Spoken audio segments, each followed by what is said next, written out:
Justement, en matière d'apprentissage, c'est une innovation étonnante que vous allez à présent découvrir et qui permet, équipé d'un masque, d'acquérir en quelques séances les gestes techniques d'un plombier, d'un menuisier ou encore d'un maître verrier. La 3D au service de la formation, c'est un reportage de Pascal Largeron, Jean-Marc Lucas et Guillaume Delalande.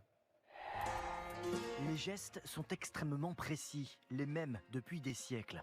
Et grâce à des capteurs placés dans les gants, le doigté de ce souffleur de verre est désormais entièrement numérisé, de quoi le reproduire à l'infini dans un monde virtuel. Derrière le casque, Pauline a elle décidé de se consacrer aux vitraux. Apprentie en première année, elle est ici immergée avec une spécialiste en train de recréer un vitrail du XIe siècle. Et donc on voit toutes les étapes de la coupe du verre au montage, donc plomb, soudure.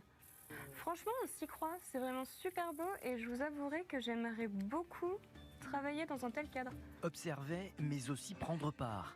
Dans ce prototype de jeu créé par le centre de formation, Thomas doit utiliser les bons outils dans le bon ordre. Une super première approche effectivement pour perfectionner les bases.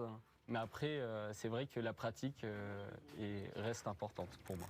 Ça peut permettre, en fait, en termes d'attractivité, d'utiliser aujourd'hui des nouveaux dispositifs qui sont plus proches de la culture numérique des plus jeunes. Ça permet aussi de tester des situations en sécurité parce qu'on peut se blesser sur des métiers manuels. Mettre des stagiaires en situation d'entraînement en toute sécurité, c'est aussi le credo de cette société du Tarn. Intervenir sur une panne électrique ou sur un moteur d'avion, chaque formation est créée sur mesure pour les entreprises.